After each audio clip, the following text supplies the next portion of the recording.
Autoridades presentes, señoras y señores, muy buenos días. El Centro Latinoamericano de Políticas Económicas y Sociales de la Pontificia Universidad Católica de Chile, CLAPES-UC, les da la más cordial bienvenida al seminario La Economía Chilena en 2025. ¿Cómo viene? Saludamos a todos quienes nos acompañan esta mañana. Señora Rosana Costa, presidenta del Banco Central de Chile, señor Felipe Larraín, director de CLAPES-UC y profesor titular de Economía UC, además de exministro de Hacienda, señor José de Gregorio, decano de la Facultad de Economía y Negocios, profesor titular del Departamento de Economía de la Universidad de Chile, señor Klaus Schmid-Hebel, profesor investigador CIES de la Universidad del Desarrollo, señora Andrea Tockmann, economista jefe de Quiñenco, miembro del Grupo Política Monetaria y consejera electa de SOFOFA, y señor Germán González, coordinador macroeconómico en CLAPES-UC. Agradecemos asimismo a las autoridades universitarias, académicos, representantes y autoridades tanto del sector público como privado, a quienes están en esta oportunidad presencial y por supuesto a quienes nos siguen vía streaming. La invitación es a participar con sus preguntas y comentarios a través del código QR que se les entregó en el ingreso. A continuación, el señor Felipe Larraín, director de CLAPES-UC, nos entregará unas palabras de bienvenida. Muchas gracias.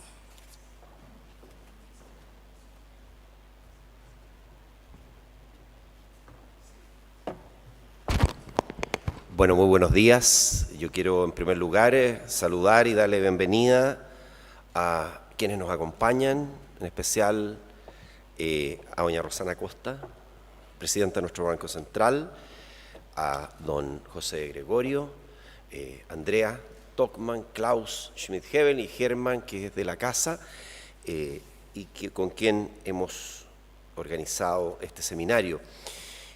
Quiero también decir, cuando se dicen que voy a hacer unas palabras de bienvenida, a mí como que me va la lengua, ¿no? Porque dar una bienvenida, que estén todos muy bien, no, a mí estos son temas que me apasionan.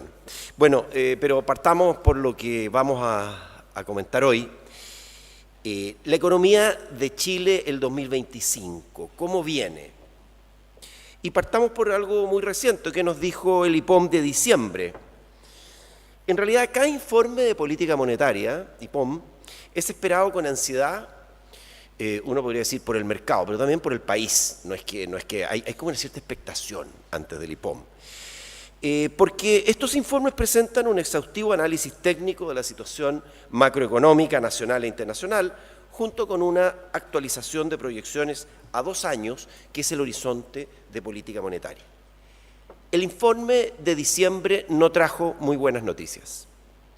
La economía chilena enfrenta un escenario internacional más incierto, crecerá menos de lo previsto en septiembre, que es el IPOM anterior, la inflación será mayor y, en consecuencia, el ritmo de los recortes de la tasa de interés rectora deberá moderarse. Cautela es uno de los conceptos que más se repite en el informe, en alusión especialmente a la evolución de la inflación, que ha sido más persistente de lo previsto. En materia de crecimiento económico, el IPOM nos dice que en 2024 la economía creció en el piso del rango proyectado en el informe de septiembre. Recordemos, el informe de septiembre era 2,25, 2,75, y vamos a andar más cerca del 2,2, ¿no? Que es el piso, incluso cayéndose el piso. Pero quizás más importante de lo que dice este informe respecto del PIB es lo que nos dice de la evolución de la demanda interna.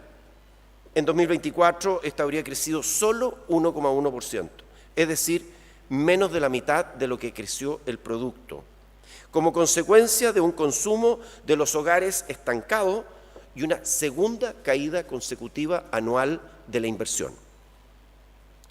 Para este año, 2025, el Banco Central proyecta un leve repunte de la demanda interna, pero la revisa a la baja respecto de lo predicho en septiembre, incluyendo un ajuste negativo de 1,5 puntos en la estimación de crecimiento de la inversión. Quiero recordar también que la inversión, con la caída que se proyecta para el 2025, 2024, habría caído en 6 de los últimos 10 años. Esa es la realidad que tenemos hoy día. Un segundo elemento a destacar del IPOM de diciembre, de especial relevancia para el mandato del Banco Central, es la evolución de la inflación. El informe reconoce que esta ha sido mayor de lo previsto, proyecta que fluctuará en torno a 5% durante el primer trimestre de este año, primer semestre, y si bien proyecta que descenderá en la segunda parte del año para cerrar en 3,6% en diciembre, reconoce que, comillas, el balance de riesgos para la inflación está sesgado al alza en el corto plazo. En este contexto, a pesar de que la TPM en 5% se mantiene sobre el rango de la tasa neutral, 3,5 o 4,5, al parecer tendremos que esperar algunos meses antes de que se retomen los recortes de tasas de interés. Si bien el IPOM confirma que el escenario base de la TPM seguirá una trayectoria decreciente, el balance de riesgos para la inflación revela necesidad de cautela. ¿Qué ha cambiado desde la publicación del IPOM? Porque el IPOM ocurrió hace poco, pero han pasado cosas después de que se publicó el IPOM. El informe se elabora con la información disponible a la fecha de su publicación, pero con el paso de los días, algunas noticias tienen el potencial de cambiar la configuración del escenario macroeconómico delineado en el informe. En el caso del IPOM de diciembre, 2 hechos relevantes que han ocurrido después de su publicación corresponden a la última decisión de la Reserva Federal de Estados Unidos, la Fed, y la depreciación del peso. 2 elementos distintos y bastante relevantes. Veamos primero la decisión de la Fed. La decisión de política monetaria de diciembre, en la que el Consejo del Banco Central bajó la tasa en 25 puntos base a 5%, y el IPOM del mismo mes, no tuvieron a la vista la decisión de la Reserva Federal de Estados Unidos. Dicha entidad cambió drásticamente su visión para la política monetaria, reduciendo de 4 a 2 los recortes de 25 puntos base previstos para este año en curso. Aunque nuestra política monetaria no está vinculada mecánicamente a lo que haga la Fed, es razonable pensar que este cambio de visión del Banco Central de Estados Unidos incidirá en la evolución de la política monetaria del resto del mundo y ciertamente no podemos escapar a eso nosotros también. La forma en que ello ocurra puede ser parte del intercambio de ideas que tendremos posteriormente con la presidenta Rosana Costa y luego en el panel. Segundo punto posterior, la depreciación del peso. El cierre estadístico del último IPOM fue el 11 de diciembre, hace prácticamente un mes. Desde entonces el peso se ha depreciado cerca de 5%, un movimiento que en caso de ser permanente podría elevar la inflación de este año en torno a medio punto porcentual. Utilizando las elasticidades habituales de traspaso de tipo de cambio a precios o pass-through. De ser ese el caso, la inflación demoraría más en retornar a la meta del 3% y quizás tendríamos que olvidarnos de los recortes de tasa proyectados para este año. Distinto sería si la depreciación es puramente transitoria, en cuyo caso el escenario del IPOM seguiría vigente. Veremos qué opina sobre este tema, que suele ser complejo y generar mucho debate público.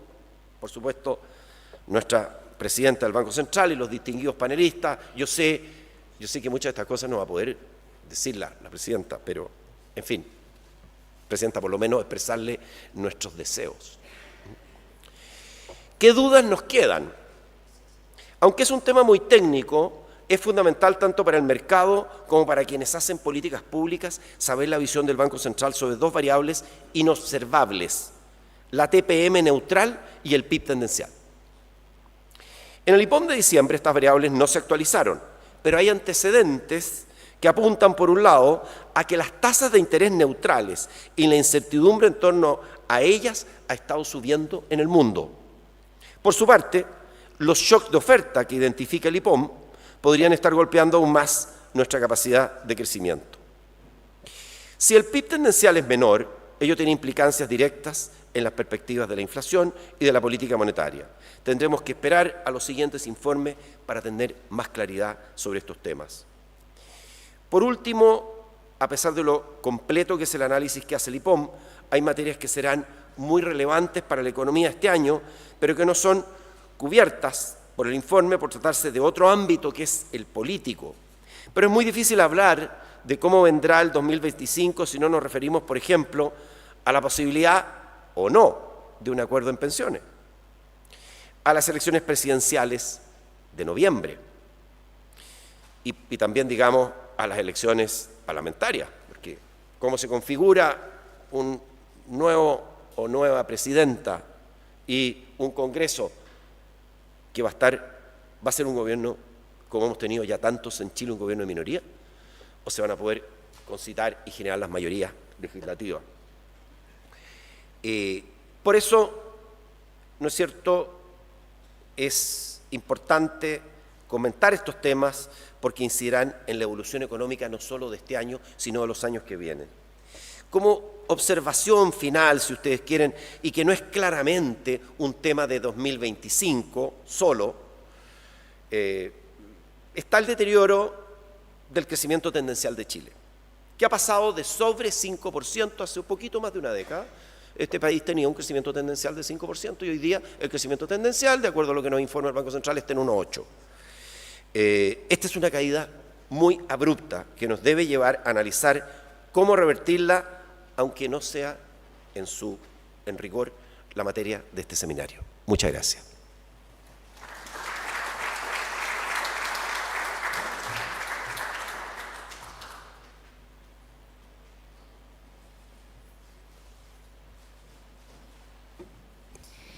Muchas gracias. A continuación, escucharemos la exposición de la presidenta del Banco Central, señora Rosana Acosta.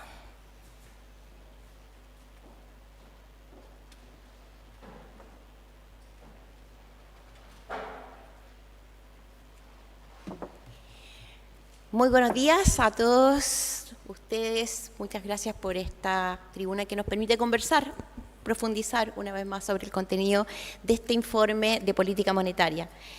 Estamos en la segunda semana del año, algunos no los había visto. Feliz año también a todos los presentes y especial saludo a quienes van a ser después también parte de esta presentación, un panel que viene también bien interesante después de esta presentación.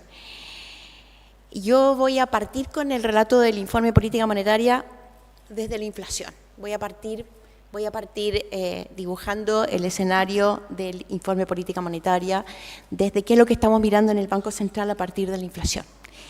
Y la inflación, como dice el informe, ha sido algo mayor de lo previsto, especialmente, en este caso, en las últimas cifras, especialmente su componente subyacente, aquel sin los componentes volátiles de la inflación.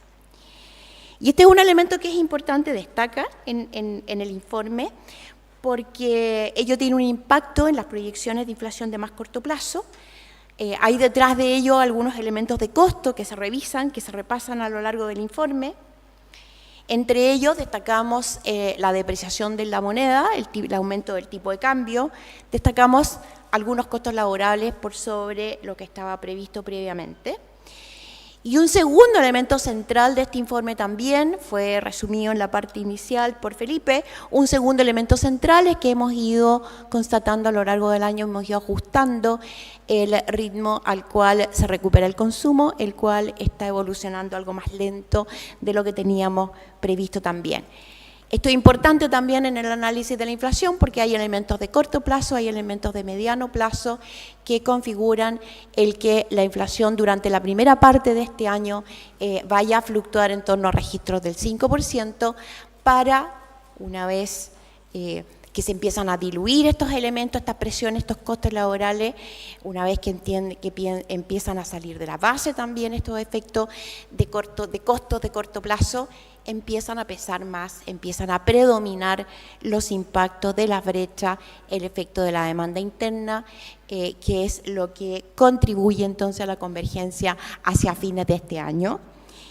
Y por lo tanto, son los dos elementos centrales que destacamos en las proyecciones de este informe. Pasemos entonces a mirar cuál ha sido la evolución de la inflación ¿Y cuáles son las principales diferencias que se observaron en la inflación subyacente de bienes y de servicios? Hemos estado transitando por un ciclo inflacionario bien impresionante, llegamos a inflaciones bien altas, y estas fueron conducidas tanto por el componente más volátil, los precios más volátiles del proceso inflacionario, como por aquellos que son por la inflación subyacente, aquella que está limpia de aquellos precios más volátiles. Y vemos cómo tuvimos un alza bien impresionante, pero también tuvimos una caída bien significante, una desaceleración bastante rápida de la inflación. Hacia fines del 2023, algunos elementos transitorios contribuyeron más a esa desaceleración, algunos se revierten, pero hemos tenido a lo largo de este año algunas fuerzas por el lado de los costos laborales que invitan a esa trayectoria que ustedes están viendo. Y si nos movemos en el gráfico hacia la derecha, tenemos la inflación subyacente, solamente aquella una vez que eliminamos los precios volátiles y la dividimos en la parte de su componente de bienes y su componente de servicio.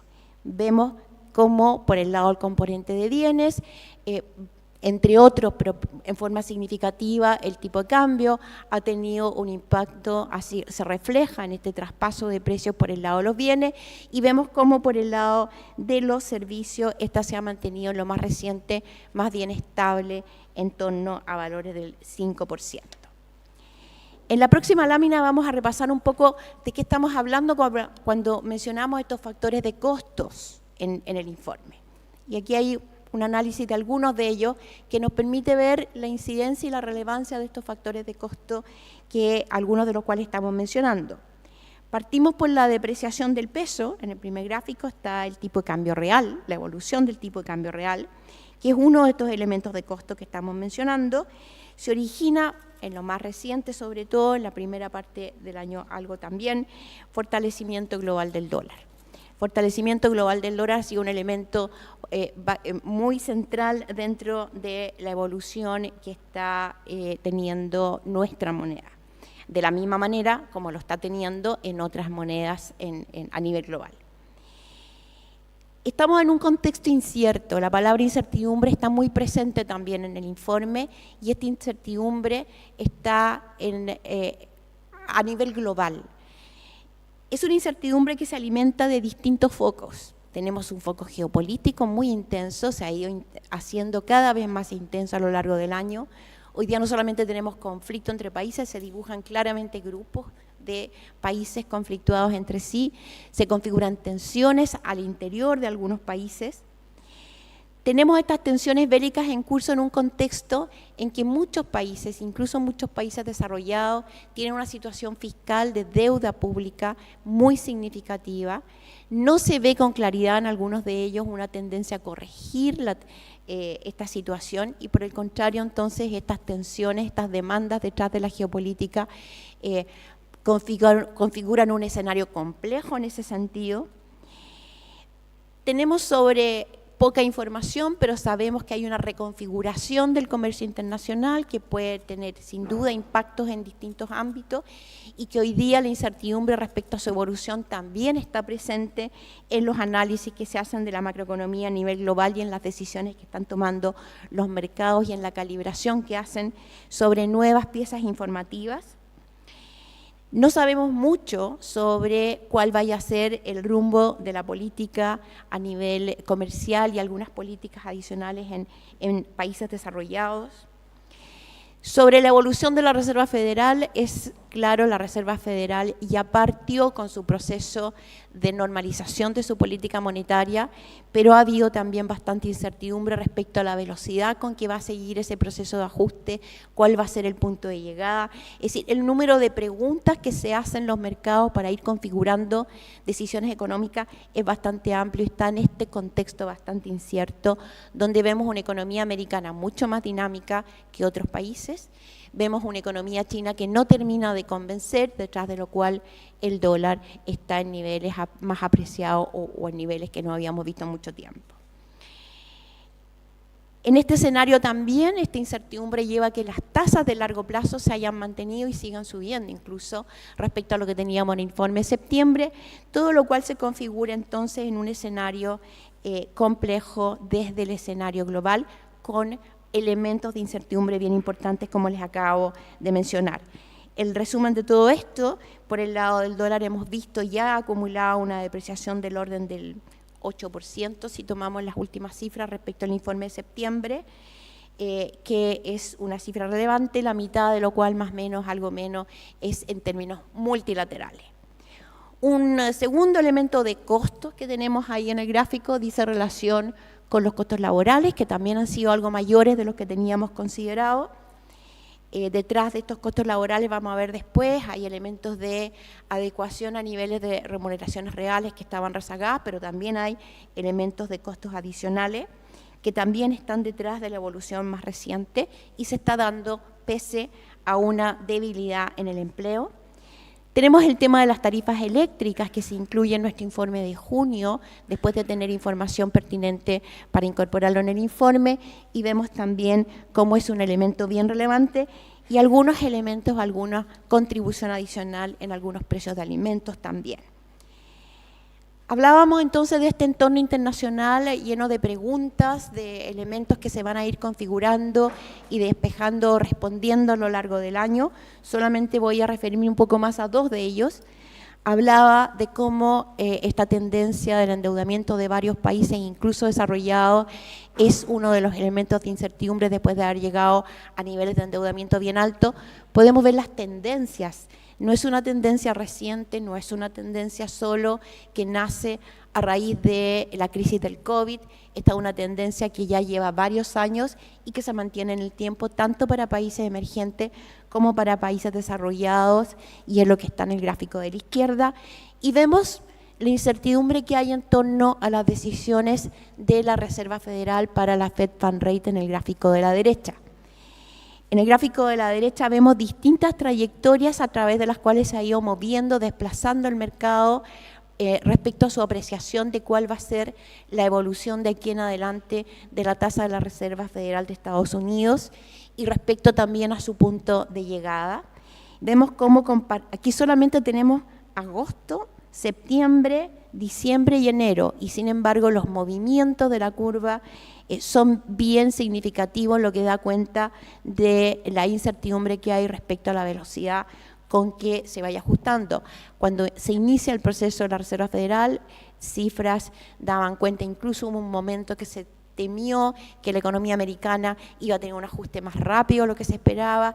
Eso se ha ido dando vuelta, la curva vuelve a estar en niveles más altos, y como bien decía Felipe, pasó la Reserva Federal en sus DOTs desde 4 bajas para este año a 2.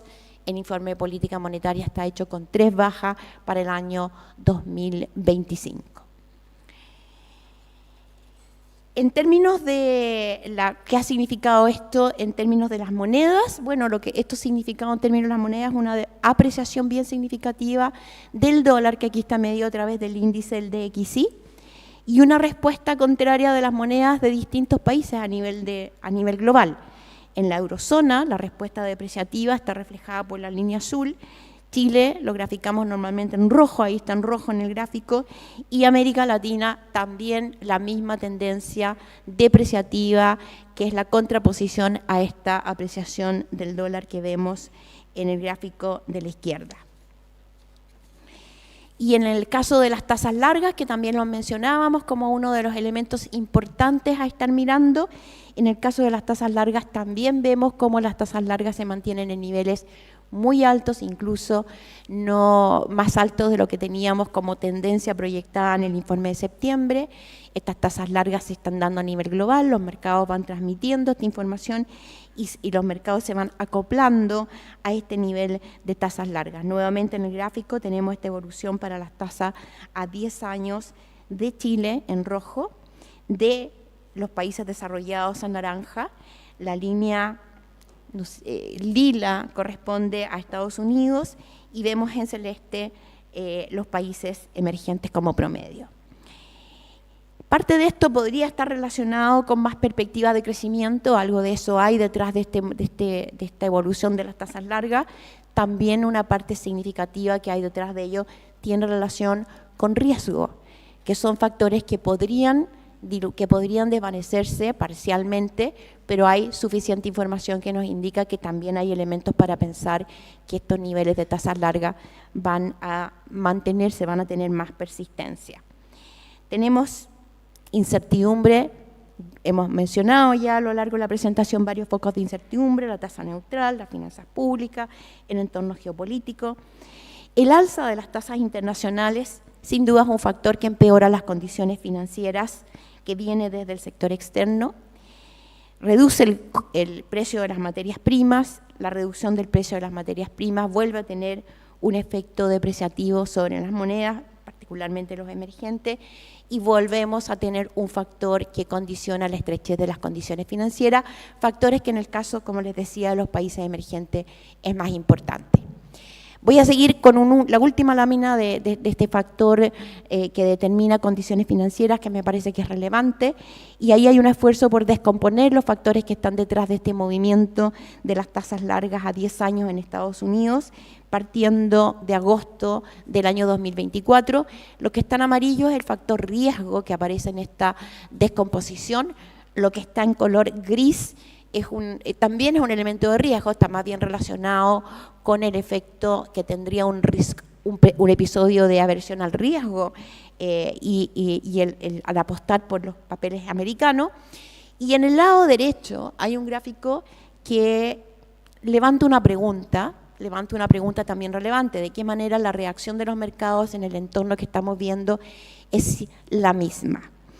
¿Qué es lo que tenemos en el gráfico de la derecha? Esa es la reacción que está teniendo la tasa de Estados Unidos en una ventana de aproximadamente un mes frente a episodios geopolíticos muy relevantes. Y lo que estamos viendo en el gráfico, los primeros partiendo desde izquierda a derecha, cuando partimos en el impacto del conflicto de Bosnia del año 1992, la tasa baja. Cuando vemos el impacto de los conflictos de Kosovo en el año 98, la tasa baja. Cuando vemos el impacto en las Torres Gemelas en Estados Unidos, la baja en la tasa es muy significativa. Vemos después el conflicto de Afganistán, Rusia-Ucrania, con movimientos bastante bajos a la baja, pero bastante de baja magnitud. Y sin embargo, ya desde el conflicto Rusia-Ucrania, el conflicto de Israel con Irán y el posterior conflicto con Irán, el resultado en esta ventana de 30 días, donde está el efecto de la aversión al riesgo, se ve más que compensada por algún factor geopolítico que lleva a un aumento en las tasas de interés y por lo tanto este impacto mitigador a nivel global no estaría presente. Quiero pasar ahora a la economía local. Quiero dejar atrás este panorama global en el cual nos insertamos, una economía pequeña, abierta, relevante, y pasar entonces a nuestra economía, y ahora sí voy a partir por el lado de la actividad. La actividad se ha ido ubicando en línea con lo que es nuestro crecimiento tendencia, con lo que han sido las proyecciones. Está para el año 2024 en la parte baja del rango, la última proyección, aunque por el lado de la demanda interna, estamos viendo una trayectoria inferior a la prevista. Partiendo entonces por la actividad ha ido evolucionando en línea, como les decía, a lo que eran las trayectorias esperadas, pero con un apoyo, con un impulso externo mayor y algún efecto menor desde el impulso local. En el gráfico de la izquierda está la evolución tanto del producto no minero como del producto total. Vemos el ciclo por el cual pasamos y cómo se ha ido estabilizando la evolución del producto ya en los últimos años. Vemos en el lado de la derecha, a través del IMASEC, la heterogeneidad que podemos ver en distintos sectores de la economía y cómo este proceso todavía presenta una evolución heterogénea por sectores. En el tercer trimestre destacaron resultados favorables por el lado de la industria. Hay algunos factores de oferta detrás de ese resultado favorable de la industria. La pesca ha ayudado bastante a la industria en algunos meses del año. La minería del cobre también ha sido uno de los elementos que ha favorecido la evolución por el lado positivo sobre la actividad, mientras que Por el lado de los servicios financieros, los servicios empresariales, se ha ido mostrando una debilidad algo mayor que se suma al rezago que se sigue observando por el lado de sectores como la construcción. La información parcial del cuarto trimestre en particular, el IMASEC del mes de octubre y del mes de noviembre, dan cuenta de que el aumento, va a haber un aumento de la actividad. Estamos viendo un nivel de aumento de actividad 0,4% en términos desestacionalizados, 0,3% el mes anterior, después de una caída de 0,8% en el mes de septiembre. Y este resultado desestacionalizado del mes de noviembre en particular, nuevamente vemos factores como la industria por el lado positivo, vemos un comercio algo mejor, incluido el comercio mayorista, y nuevamente por el lado más débil vemos sectores de servicio y rezagos por el lado de la construcción. Si bien esto marcha con heterogeneidad en torno a lo que es nuestro crecimiento de tendencia, cuando pasamos a ver lo que estamos viendo por el lado de la demanda, lo que estamos viendo es un consumo privado que permanece relativamente estable en el segundo y tercer trimestre de este año, en contraste con lo que ha sido la evolución del consumo público. Eso lo estamos viendo en el gráfico de la izquierda. Podemos ver que el consumo privado está en la línea naranja, vemos la evolución del consumo público en la línea azul. Sin duda los ponderadores son muy distintos, pero ahí hay un factor donde el consumo privado está transitando por debajo de lo esperado, algo más lenta la recuperación de lo esperado, en contraste con lo que ha sido el consumo público. Y por el lado de las exportaciones, en cambio, vemos cómo tenemos una dinámica más favorable a la esperada, tanto en el componente de bienes como también en el componente de servicios. Es importante, detrás de esta recuperación que estamos viendo en el consumo, ha sido importante de alguna manera condiciones financieras algo mejores locales. Las condiciones financieras locales están llegando a los consumidores, se ha estado viendo cómo la carga financiera ha ido cayendo, cómo se está transmitiendo la tasa de política monetaria, las tasas de colocaciones de consumo, pero estamos viendo también desde el lado externo condiciones financieras que se perciben más estrechas a través de la evolución del tipo de cambio, a través de la evolución de las tasas largas. Este menor crecimiento del consumo privado viene de la mano, y hay que mirar con atención cuál es la evolución entonces de uno de los elementos muy fundamentales detrás de cómo se percibe el consumo privado y cómo lo podemos proyectar hacia adelante. Y esto es qué es lo que estamos mirando en el mercado laboral. Y en este informe también hay alguna mirada particular, algo mayor de lo que estamos viendo en el mercado laboral. Decía al principio, estamos viendo algo más de costos laborales, pero esto se da con una mayor debilidad por el lado del empleo. El menor crecimiento entonces se da en este contexto en que esta evolución del empleo es algo más débil y lo estamos viendo en el gráfico también reportando datos de distintas fuentes que muestran debilidad en distintas partes, distintos componentes. También vemos heterogeneidad en el comportamiento de esta debilidad en el mercado laboral. En el gráfico más de la izquierda podemos ver la diferencia entre la evolución del empleo total, por ejemplo, y la evolución de los cotizantes, obtenidos este último a través de bases de datos administrativas de la AFP. Vemos en el gráfico del medio cómo a través de los sectores y muy de la mano del rezago de algunos sectores que son importantes para el empleo, también la evolución no es la misma. Y finalmente, cuando separamos por niveles educativos de los trabajadores, también vemos comportamientos diferentes donde los menores niveles de capacitación están teniendo una evolución menos positiva por el lado de la creación de empleo. Detrás de todo esto hay distintos elementos, una inversión que se ha comportado relativamente débil, baja inversión, 2 años de caída, decía Felipe al inicio, la evolución, como vemos en el gráfico del medio, dispar en distintos sectores de la economía, algunos de ellos bastante intensivos en la contratación de mano de obra, el alza también de los costos salariales, expectativas de los consumidores que se mantienen en terreno bastante negativo. Por el lado de la inversión, otro componente bien importante en la próxima lámina, también vemos comportamientos distintos y efectos y por lo tanto a tener en cuenta al momento de la proyección. La formación bruta de capital fijo ha tenido una recuperación por el lado maquinaria y equipo y no es no sucede lo mismo, estaba más bien debilitada por su componente de construcción y obras. Y cuando lo vemos por sectores, mientras en la minería, la línea roja del gráfico de la derecha, la inversión tiene una dinámica, sin embargo en el resto de los sectores ello no se ve. Y esta dinámica de la minería y de algunas inversiones grandes se ratifica también en lo que estamos viendo en los catastros. En base a este panorama, entonces, ¿cuáles son las proyecciones que está haciendo el Banco Central en este informe de política monetaria? Partiendo por la inflación anual, como les decía al principio, va a partir el año, un primer semestre, fluctuando en torno al 5%, pero a mediano plazo se va a dar la convergencia, y la convergencia la estamos proyectando para inicios del 2026.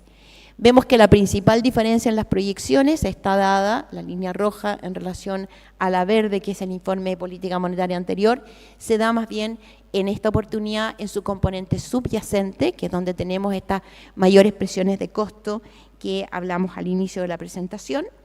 Consideramos también en la proyección algún mayor traspaso cambiario hacia la inflación, en la medida que estamos observando un conjunto de shock de ofertas que son significativos, que son simultáneos y que por lo tanto también están generando un efecto en los márgenes de la firma, y eso invita a un traspaso algo mayor, traspaso que en todo caso está equivalente a un traspaso promedio histórico de los traspasos a través del tiempo. En el escenario central, entonces, tenemos esta convergencia a 3,6 en diciembre de este año para llegar a la meta en los primeros meses de 2026, con una inflación subyacente que es la que lidera las proyecciones, la revisión de las proyecciones de este año. Y como les decía, dominadas por, en el mediano plazo, las perspectivas más débiles por el lado de la demanda, presiones de costos que se van diluyendo en el tiempo y por lo tanto van cediendo importancia en la trayectoria inflacionaria, van saliendo costos de la base inflacionaria, la reducción gradual del tipo de cambio real, más o menos en línea o algo más prudente que lo que tenían los precios de mercado en el momento que se hizo el cierre del informe de política monetaria, y expectativas de inflación que a 2 años se mantienen en torno al 3%. Una forma bien sucinta de mirar lo que ha sido el proceso inflacionario en el año está en la lámina que sigue. Aquí tenemos al lado izquierdo cómo ha ido evolucionando la proyección de inflación a partir del informe de marzo, que es la primera columna en cada uno de los dos gráficos, y luego cuál es la proyección promedio para el año 2025 en cada uno de los informes siguientes. Y está separado en lo que es la inflación total y a la derecha lo que es la inflación subyacente. Y en el informe de junio tuvimos un primer shock de costos por el lado de la inflación volátil, por el lado de los choques eléctricos. Sin embargo, en el informe de septiembre prácticamente no hay cambios en las proyecciones de inflación, y en este último informe, entonces, como les decía, la diferencia se produce en la proyección más bien de la inflación subyacente de la mano de estos costos que tienen una fuerte incidencia a través de la apreciación del dólar y a través de algunos costos internos, pero fundamentalmente a través de la evolución de la apreciación del dólar, básicamente. Y esta fuerza que debiera llevar la convergencia de la inflación viene muy de la mano también de las proyecciones de mediano plazo, y en las proyecciones de mediano plazo es muy importante ver qué es lo que pasa con el consumo, qué es lo que pasa con la inversión. Por el lado del consumo, rápidamente, los elementos los he ido ya presentando: la debilidad del empleo, la depreciación del peso, expectativas de los consumidores en terreno pesimista, nos llevan a una trayectoria por debajo de la que teníamos previamente. Sin embargo, hay algunos elementos que sí aportarán a mantener una tendencia gradual de recuperación en el horizonte. Hablábamos de una menor carga financiera que hoy día ya se ve ya prolongada en el tiempo, ya lleva varios meses. En los hogares, la reducción de las tasas de interés de corto plazo. Por el lado de la inversión, tenemos una trayectoria también por debajo de la que teníamos en el informe anterior, a pesar de que hasta acá la inversión no nos ha traído grandes sorpresas. Y lo que hay detrás es fundamentalmente que son costos financieros que van a estar presentes en las decisiones de inversión. Mientras la inversión minera sigue bastante dinámica o sigue la dinámica que ya vimos y que se sigue ratificando en los distintos catastros de inversión, el catastro de bienes de capital sigue mostrando dinamismo en ese sector, el resto de los sectores se sigue mostrando más débil y el impacto, el tipo de cambio tiene un impacto directo sobre la inversión en maquinaria y equipo, así como las tasas largas lo tiene en inversiones de mayor alcance y de más largo plazo. Entonces, ese es el estrechamiento de las condiciones financieras externas, es un elemento central también en esta proyección, con lo cual el crecimiento para este año lo estamos ubicando en 2,3%, la parte baja del rango de proyecciones que teníamos en el informe de septiembre. Para 2025-2026 la proyección se mantiene en el rango entre 1,5 y 2,5%, donde también contribuye un crecimiento de los socios comerciales en torno al 3%, se mantiene en torno al 3%, por ese lado el sector externo mantiene ese dinamismo, no obstante acompañarse de un panorama externo bastante que ya hemos descrito, con una composición de crecimiento algo distinta. Lo vamos a ver en una lámina más adelante. ¿Qué significa esto para la política monetaria? Entrando de a poquito a la política monetaria, que las brechas de actividad que tenemos ahora son algo negativas, y eso si la medimos tanto por el lado del producto, como también si la medimos a través del mercado laboral. Las brechas de actividad lo que tratan de medir entonces es si la fuerza propia que tiene la economía a través de estar produciendo por debajo de su capacidad o por arriba de su capacidad están generando una presión permanente por los precios o no, y en este caso brechas negativas nos indican que no existe esa presión, todo lo contrario, una brecha levemente negativa contribuye a la convergencia de la inflación. Y en este informe también hicimos un ejercicio tratando de medir cómo son las brechas por el lado del mercado laboral, y esto nos está indicando brechas también ligeramente negativas. Este ejercicio es más, lo que hay ahí son varias líneas que están reflejando a través de distintos modelos cuál puede ser la trayectoria de una tasa de desempleo de referencia, una tasa de desempleo que no tenga implícita presiones inflacionarias. Vemos cómo los distintos modelos nos dan resultados bastante distintos, pero hay tendencias bastante similares en el tiempo también, y a través de todos ellos, usando un rango suficientemente grande, dada los distintos resultados que dan los distintos modelos, esto nos indica que estaríamos con una tasa de desempleo que está por la parte alta de un rango indicativo de dónde estarían o dónde podría estar esa tasa de referencia. Una tasa de referencia no visible, no la podemos contrastar con los modelos y cada uno de los modelos nos da rangos suficientemente grandes, pero nos está marcando tendencias similares. Nos marca, por ejemplo, una tasa a la baja, una tasa de referencia del empleo a la baja, en el periodo en que tuvimos, que coincide con el boom del cobre, nos da una tendencia al alza en el periodo que sigue, en parte porque se deshace ese periodo, es un periodo en que tenemos tasas de productividad más bien negativas, y eso es lo que nos está acompañando en la parte en que la tendencia de esas tasas de referencia van al alza, y nos llevan, lo importante, en la parte final, a indicarnos que estamos en la parte alta del rango, por lo tanto con una brecha ligeramente negativa y por lo tanto empujando o contribuyendo al proceso de convergencia inflacionaria. Les decía que el sector externo, por el lado de la contribución de los socios comerciales, las proyecciones son bastante similares a lo largo de los distintos informes de política monetaria en el año, sigue siendo del orden de 3%, con una dinámica mayor en Estados Unidos, con algo más de debilidad en China. Y por el lado del precio del cobre seguimos proyectando más o menos una trayectoria similar con una convergencia hacia el 4,3.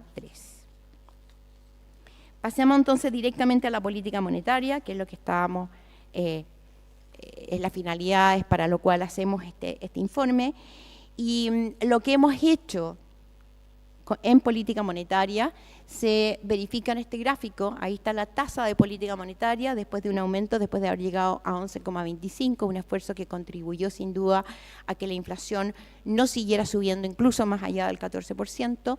Hemos ido reduciendo sistemáticamente la tasa en la medida que las condiciones lo permitían, llegando a una tasa en este momento del 5%. El balance de riesgos que acompaña a la inflación en este escenario, lo hemos dicho, en el informe está bastante explícito, lo vemos sesgado al alza. Este escenario en el cual se desenvuelve esta simultaneidad de varias presiones de costos nos han llevado a denominar un proceso de inflación desafiante, la que enfrentamos de aquí en adelante. Y este marco nos lleva a hablar de que la política monetaria se va a manejar, necesita manejarse con mucha cautela. Esto significa que de aquí en adelante el Consejo va a ir acumulando la información económica respecto a la marcha de la economía, la información macrofinanciera que incide en la marcha de la economía, y por lo tanto va a ir evaluando con mucho cuidado, con mucha cautela, como decía el bullet anterior, la oportunidad en que se reduzca la tasa de interés en los trimestres siguientes. Esto es coherente entonces con que en adelante no debemos sorprendernos si entramos en una etapa en la cual van a existir pausas para la política monetaria. Cerrando entonces y pasando a las reflexiones finales de este informe, en la última parte de 2024 los registros de inflación superaron lo previsto debido a la influencia de una serie de factores de oferta. Con esto quiero decir factores que tienen también una naturaleza más bien transitoria.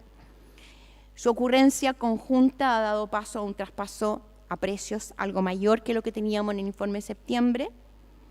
Esto ocurre en un escenario externo que es más incierto, donde las condiciones financieras para el mundo emergente se han estrechado y donde destaca una fuerte apreciación del dólar frente al grueso de otras monedas, entre ellas el peso. Estamos estimando que la inflación va a llegar a niveles del 5% en los próximos meses para después empezar a descender. El proceso en que va a descender es bastante similar al que estaba en el informe de septiembre. El balance de riesgos para la inflación está sesgado al alza en el corto plazo, lo que revela la necesidad de una cautela, pero esto significa que el Consejo va a ir, repito, acumulando información respecto a lo que estemos viendo para tomar las decisiones que siguen en un contexto en el cual no debemos sorprendernos de que existan pausas en la tasa de interés. Con esto dejo la presentación y agradezco la atención de todos ustedes.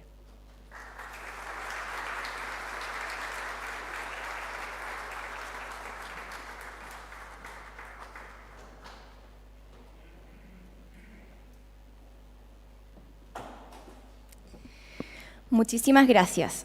A continuación, invitamos nuevamente a la presidenta del Banco Central y al director de CLAPES UC a tomar asiento para iniciar una conversación previa al panel.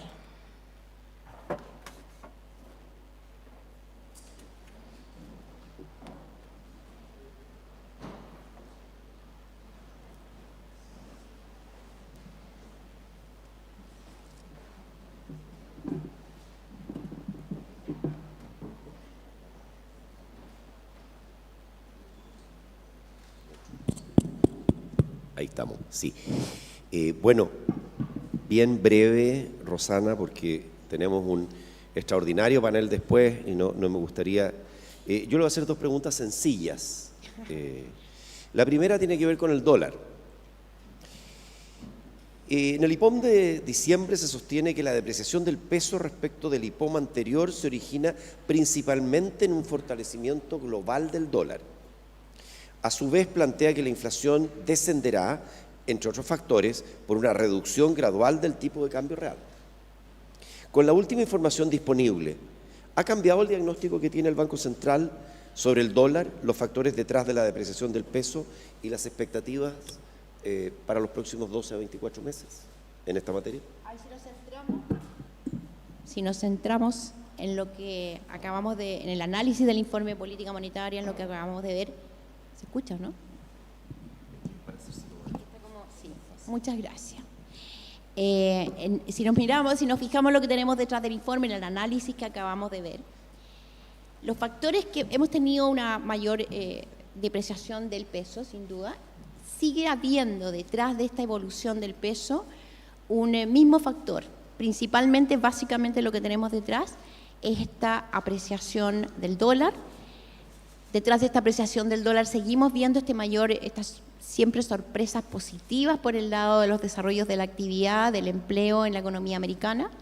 Por lo tanto, esa fuerza ahí sigue presente. Seguimos viendo una debilidad por el lado de la economía china o una falta, no termina de convencer la economía china a los distintos mercados de que efectivamente los distintos impulsos que se le están dando están cambiando esencialmente su fortaleza. Detrás de ello tiene consecuencia en el precio del cobre, de manera que los elementos que tenemos, que estamos viendo detrás del comportamiento del dólar sigue siendo el mismo. Y por lo tanto tenemos que seguir mirando cómo este proceso sigue hacia adelante, cómo sigue evolucionando la información macroeconómica, cómo se siguen desarrollando estos elementos en los meses que vienen. Y en base a eso vamos a tener que ir analizando en cada oportunidad la incidencia de los distintos elementos. Me parece un poco luego para tomar decisiones de distinto tipo, pero en esencia lo que está detrás son los mismos componentes. Una apreciación, un mundo con una apreciación del dólar, con una economía americana fuerte, con mucha incertidumbre, muchas variables y por lo tanto mucha reacción de los mercados frente a cada información económica.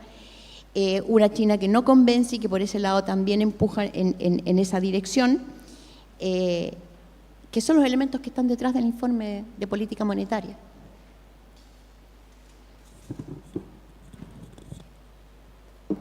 Un segundo punto que tiene algo que ver, y tiene que ver con el nivel de reservas internacionales.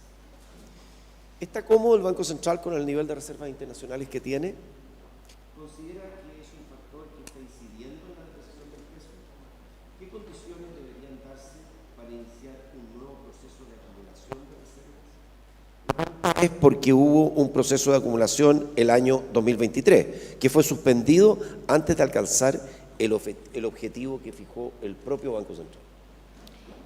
Nosotros estamos tranquilos con el nivel de reservas que tenemos y quisiera mencionar dos cosas para aseverar detrás de esto.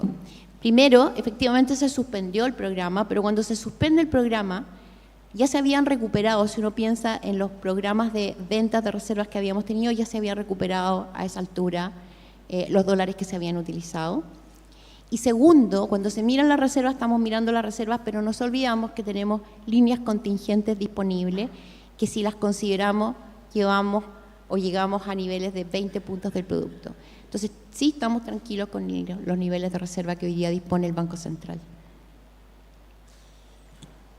Bien, Presidenta, yo tengo muchas más preguntas, pero me voy a quedar aquí porque queremos darle espacio al panel que está, yo noto también, Presidenta, impaciencia en el panel. Así que, y tiene muchas cosas que decir, seguramente. Yo agradezco la oportunidad y me tengo que retirar. Pido mis disculpas a los miembros del panel. Muchas gracias por su participación acá, Presidenta. Gracias.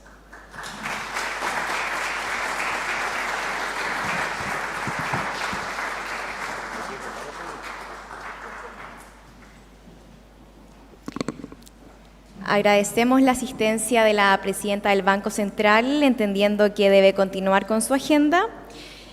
Y con ello damos ahora inicio al panel de conversación que será moderado por Germán González. Invitamos a los panelistas a ubicarse en los asientos.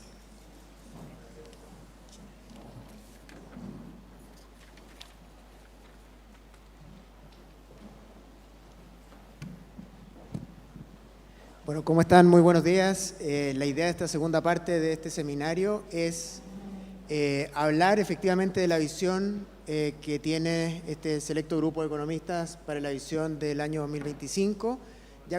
Ya conocimos la visión oficial del Banco Central en voz de la presidenta Rosana Costa, y ahora la idea es ver si la visión de nuestros panelistas coincide o no, si hay visiones distintas, si hay puntos que destacar más allá, ¿verdad?, de lo que dijo ya la presidenta. El formato de este seminario, de esta parte del panel, es que cada uno de nuestros panelistas va a tener 7 minutos para presentar su visión de cara al 2025, y luego vamos a tener una segunda ronda para reacciones, ¿verdad?, para que puedan responder algunos comentarios cruzados, y también hemos recibido algunas preguntas ya del público que yo se las voy a plantear, y en la medida que los panelistas lo consideren relevante, también puedan responder esas preguntas. Así es que sin más, quiero darle la palabra en sus 7 primeros minutos a Andrea Tocman. Gracias, Andrea, por estar acá. Primero, gracias. ¿Se escucha? ¿No? ¿Más arriba? Ahí sí, ya. Primero, muchas gracias por la invitación. Es un placer estar acá para discutir el panorama económico que enfrentamos en 2025 en base a lo que hemos escuchado hoy día en la mañana del Banco Central de Chile. El informe es un informe súper rico en miles de dimensiones con varios desafíos planteados y altísima incertidumbre. Yo creo que varios de ellos merecen nuestra atención. Para mí, el gran desafío, y lo pudimos ver en varias partes de la presentación y en algunos de los recuadros, tiene que ver con qué hacemos este año para sentar las bases para un crecimiento con empleo. Y no solo eso, sino que creo que aquello no pasa, sino pasa por un cambio fundamental en nuestra economía y una orientación hacia los servicios. Vimos en las presentaciones, en la presentación reciente, de que en varias láminas, tanto en actividad como en empleo, hay una heterogeneidad sectorial importante. En ambos casos, sector de servicios es el que empuja el carro, y creo que por ahí pasa este desafío que yo creo es enorme con respecto a cómo crecemos con empleo. Pero primero, es importante resaltar que el desafío, disculpen, el desafío de crecimiento tiene que ver también con un desafío de crecimiento en el mundo. El mundo también tiene heterogeneidad geográfica. Hay países más complicados que tenemos que estar mirando con detalle. Alemania, China son algunos de ellos, son particularmente importantes. Y por otro lado, Estados Unidos está sorprendiendo consistentemente al alza, pero con riesgos súper relevantes hacia adelante, y eso sin duda nos va a afectar. Un segundo punto del informe es el tema de la inflación.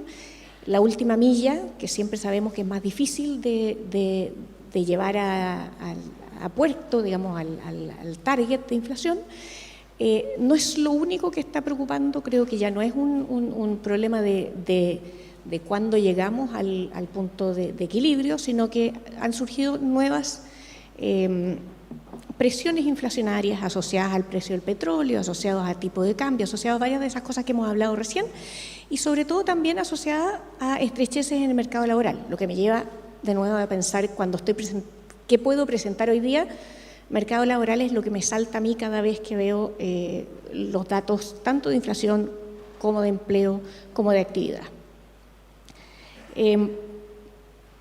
Dicho eso, entonces, lo que vamos a tener también es que con este panorama de menos de más inflación va a haber menos bajas de tasas en el mediano y corto plazo, y eso va a hacer también que la recuperación de la actividad sea un poquito más lenta.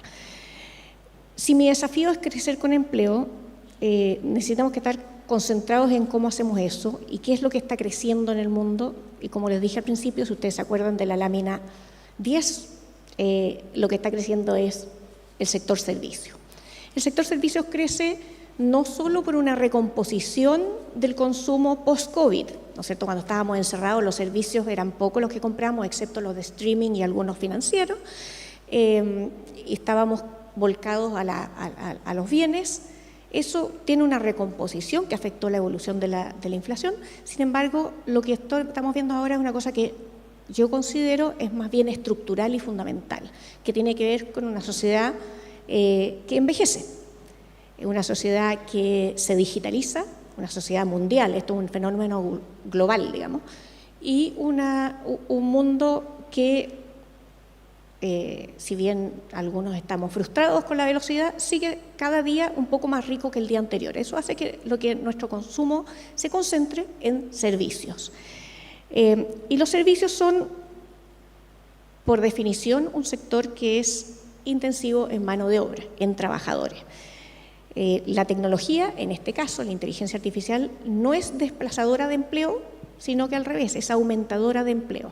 Si uno mira los datos de empleo en Chile, la última década, 78% de los empleos se han generado en el sector servicio. 78. El resto de los sectores no aumentan el empleo. Minería, que es la que en teoría empuja la inversión hacia arriba, tiene bastante poco empleo, excepto cuando son servicios de minería.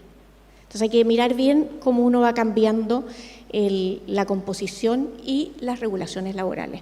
Si uno mira el mundo, solo para reforzar la idea de que esto es un cambio estructural que no vamos a dar vuelta y que si no nos subimos al barco nos va a dar vuelta a nosotros. El mundo, hace 4 décadas atrás, tenía del total de empleo, 1/3 estaba en servicios. Hoy día es más del 50%. O sea, esto es una tendencia global.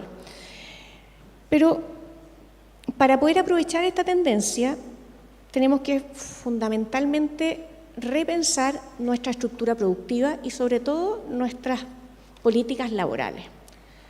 Una regulación laboral adecuada es la única que nos puede permitir hacer este cambio. Necesitamos que un montón de trabajadores se transformen en trabajadores de servicios que requieren un tipo de trabajo que es distinto al tradicional.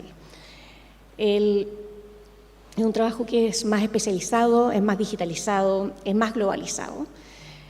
Y lo que hemos aprendido en los datos de Chile y reforzados en las últimas semanas con el PIAC es que las habilidades de los trabajadores, de los adultos en Chile, son deficientes. Son deficientes, más de la mitad de los chilenos tienen un nivel de habilidades cognitivas que equivale a lo que uno esperaría de un niño de 10 años.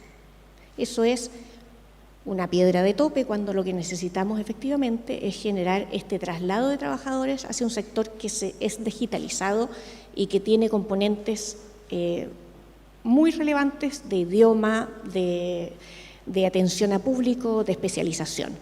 Esa es una primera parte significativa.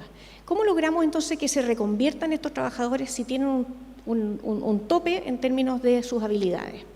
¿Cómo logramos que se muevan los trabajadores entre el sector productivo industrial hacia un sector servicio si la regulación está hecha para que sea muy difícil la movilidad? Y el Banco Central nos dice en su recuadro del IPOM de diciembre del 2022 que la movilidad en el Banco Central de Chile, o sea, en Chile, estaba mirando a Elías porque ese es un paper que salió de él, ¿está bien el 22? ¿Sí? Gracias. La movilidad es alta en Chile, pero es una movilidad negativa, en el sentido que no es la que estamos buscando, no es esta que es voy a mover a todos estos trabajadores a un sector que es el más productivo, el más innovador y el que es la demanda a futuro.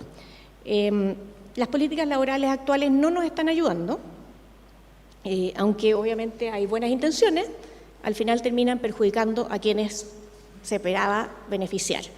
El salario mínimo creció el último año y medio en 22% nominal y el Banco Central hace otra contribución como la que hizo en esa época y nos dice, oye, voy a reestimar las elasticidades salario-empleo para ver si lo que creíamos era una verdad en que el aumento de los salarios mínimos afectaba el empleo, se da en Chile. Y la verdad es que la elasticidad que encuentra es una elasticidad que es muy alta comparada con las elasticidades de la literatura tradicional. ¿Y qué nos dice eso? No que la literatura estaba mala, sino más bien que obviamente esto depende del contexto. Y estamos poniendo un montón de regulación en un contexto que tiene un mercado laboral que está apretado. Apretado tanto así que, de hecho, en la presentación del banco, otro recuadro interesante, la tasa de desempleo natural, esa que es compatible con una inflación constante, al 3%, ha ido subiendo desde el 2013. Acuérdense, esos años son los que todo el mundo señala como los años que empieza a decaer el crecimiento hacia adelante. Viene subiendo desde el 2013, está en torno al 8, al 8,5. Nuestro desempleo hoy día es el 8,3. Por lo tanto, lo que nos está diciendo es que acostúmbrense porque esto es lo que tenemos hacia adelante. Hacia adelante tenemos 8% de los trabajadores o de las personas o de los adultos con disposición de trabajar que van a estar permanentemente buscando trabajo. 8% es alto, es doloroso y va creciendo. Y va creciendo porque si bien tenemos montones de ideas, al final nos quedamos centrados en algunas reformas laborales que son anacrónicas y que no están ayudándonos a hacer lo que yo creo que es fundamental, que es mover a los trabajadores hacia sus mejores usos, ocupando todas las herramientas disponibles, incluyendo las tecnológicas nuevas, para actualizar su capital humano, porque tenemos que trabajar con adultos que vienen con un nivel de educación equivalente a la de una esperada para un niño de 10 años. Entonces, para terminar, yo creo que el reto es claro para el 25, necesitamos como crecer con empleo, y la única oportunidad que ahí yo veo es la demanda mundial por servicio. Otro dato que se me viene a la cabeza en este minuto es que la demanda por servicios, que crece constantemente, debiese ser nuestro nuevo cobre, en el sentido de que nuestros años de alto crecimiento fueron efectivamente asociados a la demanda internacional. Lo que nos ocurre con las exportaciones de servicios, ahí se vio en el gráfico, pero si uno tira el gráfico un poquito más atrás, vienen cayendo en términos relativos con respecto al resto del mundo desde también el 2013. Entonces hay un problema de competitividad que nos tenemos que hacer cargo. Me preocupa la erosión en el mercado laboral, afecta a los más vulnerables, aquellos que ganan 600 y menos, aquellos que tienen educación menos que superior, aquellos que están siendo trasladados en forma muy potente al sector informal, como nos muestran los datos administrativos. Entonces, el foco, y desgraciadamente en un año de elecciones va a ser difícil que esté expuesto ahí, debiese estar en cómo crecer con empleo y sobre todo qué hacemos con un cambio fundamental en el área de la demanda mundial. Lo dejo hasta ahí. Gracias. Bueno, muchas gracias, Andrea. Muy interesante el enfoque de crecimiento con empleo, ¿cierto? Y los desafíos que mantenemos en materia de regulación laboral efectivamente para enfrentar este crecimiento del sector servicios. Así que gracias por esa intervención. Ahora los 7 minutos para Klaus Schmidt-Hebel, por favor. Gracias, Germán. Muy buenos días a todos. Buenos días, Felipe, y gracias por la invitación, que me honra. Yo quiero partir con algo que va más allá del IPOM. Yo quiero felicitar al Banco Central por hacer una labor magnífica, de la cual la punta del iceberg, muchas veces para el público general, es el IPOM. Pero detrás de eso hay un staff extraordinario, encabezado por su economista jefe, Elías Albagli acá, una presidenta y un consejo también extraordinario, de altísimo nivel técnico, que hacen la mejor pega en todo el Estado chileno y la hacen hace muchos años, bajo la gestión actual de Rosana, de Elías y los colegas consejeros, sin duda que lo hacen estupendamente bien. Pero esta es una tradición que sin duda empezó con las grandes reformas que se hicieron bajo la gestión Massat en los años 2000-2001, adoptando un marco moderno de política monetaria que colocó al Banco Central chileno en la frontera de las mejores prácticas mundiales. Así que chapó Elías, chapó Rosana in absentia, pero chapó igual.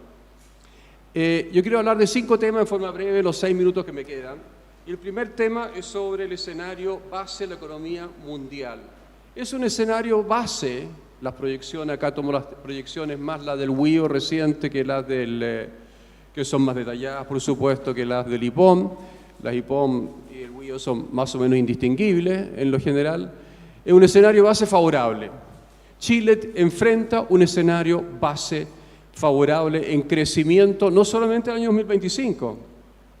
Esta administración del presidente Boric es la que ha enfrentado el mejor escenario base internacional de los últimos 4 gobiernos desde Piñera 1, 2010 en adelante. Sin crisis internacional, sin crisis COVID, sin derrumbe de los precios de los commodities, incluido el cobre ahí por el 2012-13, tú me corregirás, Felipe, o 2011 ya empezó la caída, ¿no es cierto? Con una situación de crecimiento mundial, reitero, en torno al 3,1, 3,2% en estos 4 años. Sin embargo, hay riesgo, más que nubarrones en el horizonte, hay riesgos estructurales y riesgos coyunturales enormes a nivel internacional. Felicito también nuevamente al IPOM porque retoma en el recuadro número 1 algunos de los riesgos que se reflejan en una medición de las primas por dichos riesgos en las tasas largas de interés y es un buen trabajo técnico detrás de eso y yo voy a tomar algunos de ellos, pero lo voy a expandir. Partamos por los coyunturales, los riesgos importantes de este año. Número 1, estamos a un riesgo severo de acá a 13 días. ¿Qué pasa en 13 días? Asume un criminal condenado la presidencia del país más importante del mundo y adopta políticas populistas, o al menos promete adoptarlas, ¿no es cierto? La cual, una que tiene impactos mundial importantes, el proteccionismo comercial que se va a imponer sin ninguna duda. No conocemos el grado porque este hombre es inconsistente entre anuncios y realizaciones, pero sin duda que vamos a una dirección en la cual la economía mundial en parte se está cerrando. Va a haber acciones de Estados Unidos, reacciones de China, acciones de Europa, reacciones de Estados Unidos. Y eso nos coloca en un mundo que es radicalmente distinto al mundo de la globalización a partir de los años 70, 80 que vivimos y que sin duda alimentó buena parte del crecimiento mundial. Riesgo número 1, casi certeza, pero lo que es riesgoso asociado a ello es el cuánto. 2, la generalización de la delincuencia, el narcotráfico y toma de poder en algunos estados y más países, más allá de, qué sé yo, las narcorepúblicas de Honduras, Venezuela y Bolivia. Esto se puede generalizar aún mucho más todavía. Hay una columna excelente, Sebastián Claro, y sus riesgos para Chile. Este domingo, seguramente ustedes la leyeron en página 3. Guerras regionales más generalizadas. China invadiendo Taiwán, es un riesgo creciente. Y, hablando de China, fortalecimiento político, geopolítico del eje del mal. Ustedes saben, los socios principales son 4, ¿no es cierto? Y los atláteros latinoamericanos, asiáticos y africanos del eje del mal que cada día se va fortaleciendo y pone en peligro al mundo. Y quinto y último, los populismos. El señor del país del norte, ¿no es cierto?, lo encarna por la derecha, hay populismo por la izquierda, por la derecha, erosión de las democracias, más dictaduras. A eso va el mundo. Pero más allá de esos riesgos, hay 3 riesgos terminales. 3 riesgos terminales que son cada día de una probabilidad aún baja. Algunos lo sitúan en 1%, 5%, 10%, pero está subiendo a 2 dígitos esto. Primero, guerra nuclear. Anoche terminé de leer el libro de Anne Jacobsen, no pude dormir, algunas de mis incoherencias de ahora se deben a mi falta de sueño la noche anterior, porque describe en su último capítulo los 24 meses después de el intercambio de bombas nucleares entre los poderes del mundo. Son invivibles, moriremos todos si se realiza dicho riesgo. También en Puerto Williams, también en Tasmania, al sur de Australia, se acaba todo por el invierno nuclear, mueren los últimos millones de habitantes que sobreviven las primeras explosiones. Segundo, la revolución tecnológica asociada a la inteligencia artificial generativa, no generativa, ella en general. Antenoche terminé de leer Yuval Noah Harari, Nexus. La segunda parte presenta un escenario de probabilidad muy difícil de cuantificar, en el cual la inteligencia artificial, si se le agrega emociones y conciencia, desplaza al género humano. Simplemente nos eliminan físicamente. Hacen todo lo posible los computadores interrelacionados con emociones y con conciencia para desplazarnos. Y tercero, la gran cagada. ¿Qué es la gran cagada? Es un acrónimo de catástrofe ambiental generalizada, aguda, destructiva y amplia. Eso es lo que enfrentamos como humanidad con probabilidad exponencialmente creciente desde probabilidades que eran 0 hace 20 años atrás, pero hoy día las probabilidades están en los 2 dígitos de que eso se realice. La especie humana no sobrevive en el escenario más extremo de los análisis regulares de las COP, ¿no es cierto? No sobrevive los escenarios 4 y 5. O sea, nos acabamos todos de acá entre el 2050 y el 2100. ¿Y qué hacemos al respecto? Poco o nada. En todo caso, algo insuficiente. ¿Nos preparamos en Chile para estos riesgos coyunturales y estructurales? Muy poco. Este gobierno prometió ser un gobierno ambientalista. De ambientalista no tiene nada. De hecho, frena iniciativas ambientales, apoya el capital natural, que fue un proyecto que inició Elías Albagli desde el Banco Central. Sí, ahí hay algo positivo. Pero cuando se trata, por ejemplo, de acelerar la transformación de la matriz energética hacia el hidrógeno verde, lo primero que hace, por mandato de la ministra del Medio Ambiente, una Seremi de Medio Ambiente en Punta Arenas, es parar con argumentos completamente vacuos el desarrollo del primero y más importante en ese momento, hace 3 años atrás, proyecto de hidrógeno verde que había en ese momento, un proyecto que sigue todavía entrampado como muchos de los otros 50 proyectos de hidrógeno verde en Chile, por una permisología que no es toda responsabilidad de este gobierno, sin duda, pero los funcionarios, entre comillas, ambientalistas, que paran proyectos de energía verde, son ambientalmente muy irresponsables. Pero eso es una cápita, yo diría que es casi anecdótico. En cuanto a actividad, el IMASEC desestacionalizado, recién en noviembre del 2024, ahora, el último publicado, desestacionalizado, ha llegado al nivel de noviembre de 2021. Crecimiento del IMASEC desestacionalizado, que es, por supuesto, una medida mensual del PIB con corrección estacional del PIB de todo el Chile, ¿no es cierto?, es crecimiento cero.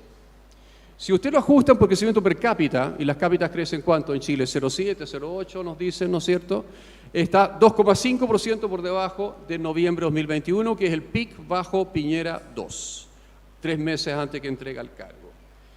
Si se ajusta por la brecha de producto, es decir, hablamos de un ajuste para tener un IMASEC desestacionalizado per cápita y ajustado además en tendencia, estamos en básicamente igual. Estamos básicamente igual porque por la brecha que nos mostró la señora presidenta era más o menos de más 2,5% ahí por fines del 2022 en uno de los gráficos que acaba de presentar. Es decir, esta es una economía que está estancada.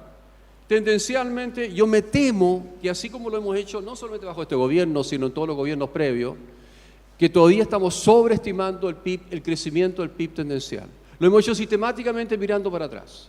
Más o menos desde 2005 en adelante, tanto la comisión del PIB tendencial que congrega la DIPRES todos los años, como también las estimaciones independientes, ¿no es cierto?, han sobreestimado el crecimiento tendencial, que entre paréntesis ha sido una de las causas de la sobreestimación, la principal causa de la sobreestimación de ingresos tributarios, no ahora con estos errores garrafales que comete la mejor directora de presupuesto de toda la historia, según nos dice el ministro de Hacienda, no ahora, no, sino que sistemáticamente hemos sobreestimado la proyección para los siguientes años del crecimiento del PIB tendencial porque hemos mirado por el retrovisor básicamente imputando el crecimiento promedio de los últimos 4, 5, 6 años o usando alguna metodología que igualmente lo sobreestima. Incertidumbre. La incertidumbre en las medidas también de CLAPES, ¿no es cierto? Ustedes miden de que ha retornado a niveles previos al de octubre de 2019, medido con indicadores, también medido por riesgo soberano, que es una medida alternativa en Chile, pero la incertidumbre local se agrega a la incertidumbre internacionales, ¿no es cierto?, por 3 causas locales: las acciones y omisiones de un gobierno inepto y extremista, repito, inepto y extremista en su conformación política, el anuncio secuencial de políticas muy malas para el crecimiento y el desarrollo inclusivo, y tercero, el terrorismo, narcotráfico, inmigración ilegal y delincuencia, que es herencia de administraciones privadas pasadas, intensificadas bajo la administración actual. Pero como quedan solamente 330 días más para el 11 de marzo del 2026, la incertidumbre de la gestión Boric se va acabando, se va transformando gradualmente en la certeza de que ya no quedan muchas más oportunidades para que, comillas, cito a nuestra querida expresidenta, para que cada día pueda ser peor. Queda muy poca oportunidad y por tanto tenemos la certeza que no va a pasar mucho más en los siguientes 330 días adicionales. Termino con 10 medidas. Termino con 10 medidas para retomar la senda del desarrollo integral que fue abandonada en marzo de 2014 en adelante, con excepción de un año, ¿no es cierto?, antes del COVID. 10 medidas. Número 1, reforma profunda del Estado, con SAR incluido, a cargo de eliminación del estatuto administrativo, privatización parcial o total de muchas empresas públicas, reducción del ministerio a la mitad, eliminación de las provincias, reducción de beneficios no pecuniarios de funcionarios públicos Acá no hay funcionario público que no tenga un chofer, a modo de ejemplo, y muchas otras asignaciones. Y un largo etcétera de tareas de reforma profunda del Estado que requiere Chile para retomar el crecimiento. 2. Reforma profunda de leyes y regulaciones de la actividad que limitan la actividad económica privada, la permisología, con SAR incluido. Importemos, no a Elon Musk, que es un deslenguado y con intereses clarísimos, importemos a Federico Sturzenegger. Estoy seguro que mi ley nos lo va a prestar a partir del 12 de marzo del 2026.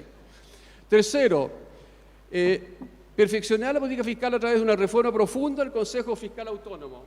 Felipe, fuimos muy modestos en el diseño del Consejo Fiscal Autónomo. Se ha validado con todo su informe lo que está haciendo hoy día. Chapeau a Jorge Rodríguez y todos sus colegas en el Consejo, porque hacen un trabajo serísimo, pero están limitados en funciones, en tareas y en presupuesto. Necesitamos una ley 2.0 para el Consejo Fiscal Autónomo a partir del 12 de marzo del 2026. Cuarto, obviamente, combatir efectivamente la delincuencia, violencia y narcotráfico. Quinto, control militar. Sí, control militar a la migración ilegal y con deportación masiva de ilegales, por último con subsidio a los gobiernos que lo reciben, pero acá hay mucha gente ilegal de bajísimo capital humano que se aprovecha los beneficios del Estado de Chile. ¿Para qué decir los delincuentes y los narcotraficantes? Sexto, evaluar a fondo todas las políticas sociales distributivas. Y no la evaluación un poquito perfunctory que hace la DIPRES desde hace mucho tiempo, hace muchas décadas. Evaluación de verdad. Evaluación económica al impacto, al estilo de moderno como lo hace, qué sé yo, Pancho Gallego y su centro, la Católica. Y luego, por supuesto, como a consecuencia de eso, reforma, corrección o término definitivo de muchas políticas que no rinden nada y que cuestan mucha plata al erario nacional. Séptimo, reforma integral del sistema tributario, del sistema de pensiones, sin ninguna duda, de la educación pública, la salud pública también, pero eso es parte de reforma del Estado. Octavo, reformas constitucionales al régimen político y al sistema de partidos y su representación. Primero, chapeau por los congresistas, no fue el gobierno para variar, fue el Congreso que inició la iniciativa de reformas políticas del mínimo 5% y de echar a los parlamentarios díscolos. Bien, Chile necesita eso. Chile es ingobernable con 27 partidos en el Parlamento. Segundo, por supuesto, y ahí no somos tantos los que abogamos por esto en Chile, pero es esencial, dada la evidencia del fracaso del sistema presidencial en Chile y el mundo. Reemplazo el régimen político presidencial por uno parlamentario. Noveno, lo decimos públicamente, el expresidente Ricardo Lagos, él desde hace 20 años, él y yo en forma conjunta en algunos paneles de discusiones de hace 11 años atrás a la fecha, desde el 2013-2014, y lo digo yo también en forma individual, legalización de las drogas, no la marihuana, de las drogas, con impuesto específico, con control, sí, también tratamiento de los adictos. Portugal es un ejemplo magnífico cuando legalizó los últimos, desde el año 2000 en adelante, 25 años, no solamente la marihuana, también la cocaína. ¿Algunas drogas prohibidas? Sí, por supuesto. Hay anfetamina, está el fentanil, no puede legalizarse en venta en farmacias o en negocio de drogas. Hay que ser selectivo. Con el alcohol es igual. El alcohol y el tabaco son tan dañinos como muchas otras drogas, pero hay cierta forma de concentración de tabaco y cierta forma de concentración de alcohol que están prohibidísimas. No se puede producir alcohol con concentraciones mayores del 60%. No se puede producir, no se puede vender. Finalmente, sin duda, contrarrestar, mitigar y adaptarse de verdad a la gran cagada global y chilena. Eso es.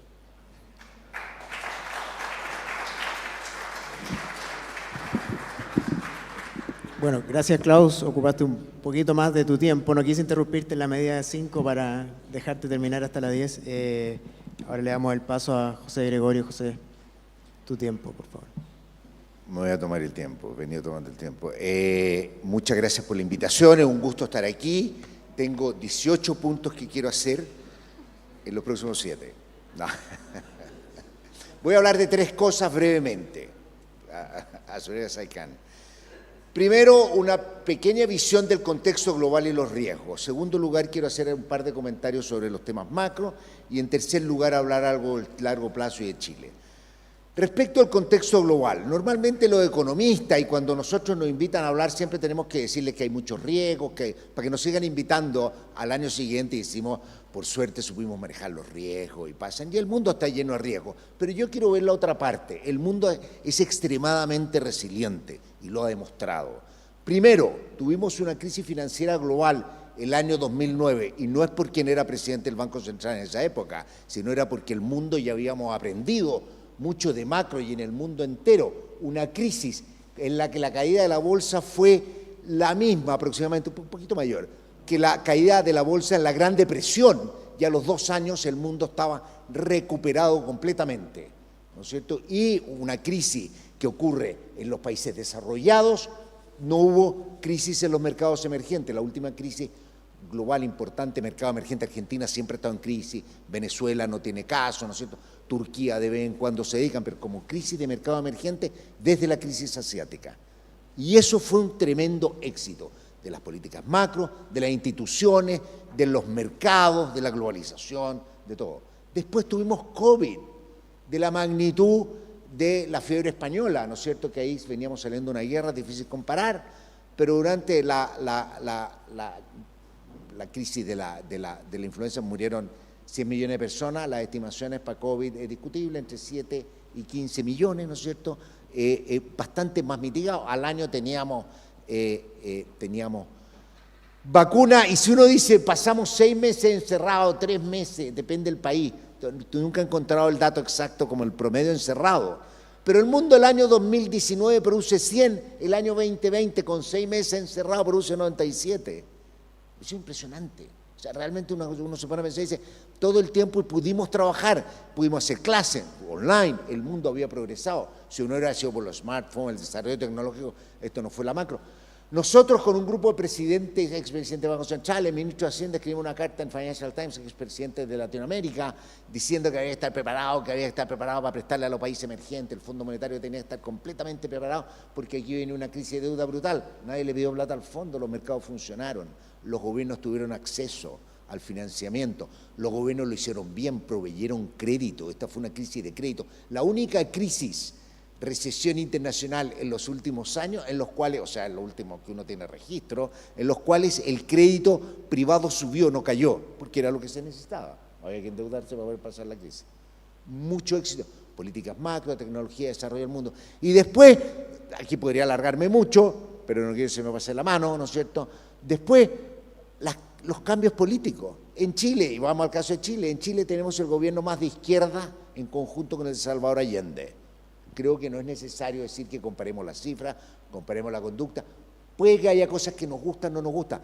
El país no se ha acabado, no se ha terminado, vamos a tener una elección pronto, ¿no es cierto? Podemos discutir sobre políticas, que nos gusta, que no nos gusta, pero el país sigue. En Brasil todos amenazaban, llega Bolsonaro, esto no es una característica, llega Bolsonaro, se cae, se destruye todo, no pasa mucho, porque las economías, las instituciones y las sociedades son mucho más fuertes, que Trump ya gobernó. Trump Reloaded estoy un poquito preocupado, que comparto, pero porque tiene mucho efecto de repercusión sobre el mundo, pero eso mismo también hace funcionar la institución. Lo que quiero decir, mucho riesgo, un mundo tremendamente resiliente, lo que no quita, obviamente, que escenarios catastróficos, como lo que nos describía Klaus, ya no hay solución económica frente a ellos, pero lo que quiero decir que vivimos en un mundo muy resiliente, muchísimo más resiliente que hace 50 años, y eso es gracias a lo que se hace en políticas macro del mundo, lo que aprendimos desde la academia, desde la banca central, ¿no es cierto?, como mencionaba Klaus, la opción de los esquemas de metas de inflación, pero también el desarrollo tecnológico y la globalización. Si cuando uno durante COVID le fallaba el televisor, encargaba un televisor y llegaba el televisor, a pesar de todos los problemas que había en confinamiento. Por lo tanto quiero destacar eso. Segundo lugar, por lo tanto, hay mucho riesgo, hay muchas cosas que pueden pasar, pero hemos aprendido, somos capaces, tenemos un límite, y ahí quiero hablar de un par de temas macro. A mi juicio, el principal riesgo macro que tenemos, o lo principal que tenemos que cuidar, es importante en Chile, en todas partes, es la estabilidad fiscal. ¿Por qué? Porque de la crisis financiera salimos con política fiscal endeudándonos. COVID, el mundo terminó bastante más endeudado de lo que venía. Por lo tanto, esto tiene un límite. Y la pregunta, ¿cuál es el límite? Parece que el límite está un poquito más allá de lo que pensábamos. Pero si el día de mañana tenemos una crisis, algo que necesita una expansión fiscal de 5 o 10 puntos de producto, hay muchos países que pueden tener problemas. Tal vez Chile, que está en los niveles bajos de deuda, no. Pero también esto es un llamado sí de atención a Chile mantener su fortaleza fiscal y sus niveles de deuda, tal vez acotado al 40, nos hubiera gustado en algún momento menos, pero que es bien importante y ahí también obviamente hay muchos desafíos fiscales. Respecto a lo monetario, un comentario un poquito nerd. Hay que repensar el tema del tiempo, del horizonte óptimo para alcanzar la meta de inflación. Uno se ajusta y dice 2 años, pero la inflación empezó a subir en mayo del 2021, en julio del 2021, o sea, han pasado más de 2 años, ¿no es cierto?, 3 años, más de 3 años, y el máximo se logró el 2022 y todavía la inflación no vuelve. Entonces la pregunta ahí tiene que ver, a mí me parece bien la conducción, podemos discutir si en algún momento se atrasan o no se atrasan, poquito, pero ya es como detalle, como en el margen, porque ha estado bien la conducción, la caída de la inflación, pero si uno dice los 2 años, ha sido un poquito más largo, y eso hay que pensar, y tal vez tengamos que volver, esto es para pensarlo, no es propuesta ni nada, pero a lo que planteaba Svensson hace más de 20 años, dice, esto el horizonte endógeno a la naturaleza del shock. O sea, uno no puede decir que siempre va a llegar en 2 años, porque el shock es distinto. Aquí fue global, tuvo acompañado temas de muchas otras cosas. Una cosa sí que me preocupa, lo enfatizó Felipe al principio, y creo que es bien importante, y Felipe, yo sé, profesor Larraín, que esto no es por motivo de portafolio personal, pero la gente está preocupada por el dólar, ¿no es cierto? ¿Qué pasa para el dólar? ¿Para dónde va el dólar? Desde el punto de vista de la política monetaria, uno tiene que decir, el dólar flota, y lo podemos decir en esta casa de estudio, gracias a Dios, y que se mantenga, solo en ocasiones excepcionales se interviene, y para dónde va, iremos viendo, ¿no es cierto? Empezar a tratar de hacer predicciones del dólar, obviamente el Banco Central no las hace, pero sí me preocupa que en el IPOM, y hay mucha discusión donde a mi juicio se dimensiona el riesgo cambiario y los temas cambiarios. ¿Por qué digo que me preocupa? Porque al final el coeficiente de traspaso del tipo de cambio de la inflación es endógeno. Si yo digo, estoy muy preocupado porque si el dólar sube voy a tener más inflación, estoy poniendo un ejemplo que no es lo que ocurre, pero para ilustrarlo, ¿no es cierto? Estoy preocupado porque la inflación, porque si el tipo de cambio no cae o se deprecia, voy a tener más dificultad en reducir la inflación. ¿Qué hace la gente que toma sus decisiones de precio y salario? Lo incorpora en la formación de expectativas y tenemos mucho más rigidez inflacionaria. Y por eso, esto es un tema también que sabemos hace muchos años, yo escribí una cosa con la Andrea Tocman sobre eso, los regímenes cambiarios flexibles exhiben menos coeficiente de traspaso, porque depende del régimen de política. Y en eso yo creo que hay que tener cuidado. A mí la verdad que no me importa, tal como cuando estábamos en el 2009 y bajamos la tasa cuando el tipo de cambio subió de 450 a 600 pesos. Y era lo que venía, nomás porque uno estaba mirando para adelante. ¿Y por qué es importante? Porque aquí hay otro tema, por ejemplo, en política monetaria que es importante. Cuando uno empieza a decir, estoy diciendo como analista, estoy preocupado, ¿qué es lo que va a pasar? Todo va a depender de lo que haga la Reserva Federal. Lo que haga la Reserva Federal es de quinto orden para una política monetaria creíble. ¿Por qué? Porque si la Reserva Federal baja inesperadamente, pues inesperadamente no pasa nada, inesperadamente 25 puntos base, y con esto logra cambiar la tasa a un año, 25 puntos base, eso desde el punto de vista de la teoría de paridad de tasa de interés es 25 puntos base de tipo de cambio.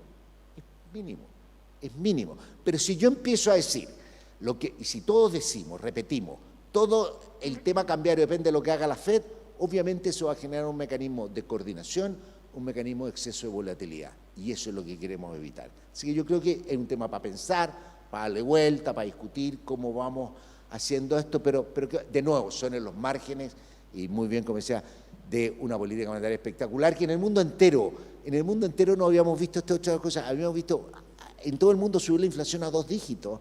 La última vez que subió en Estados Unidos, bueno, cierto, Volcker hubo que hacer una recesión que dejó la escuela del mundo, y en todo el mundo está cayendo con bajos costos en materia de actividad, y eso sin lugar a duda es un tremendo mérito de la banca central y la política monetaria, que es lo que no significa que sigamos discutiendo cómo perfeccionarla.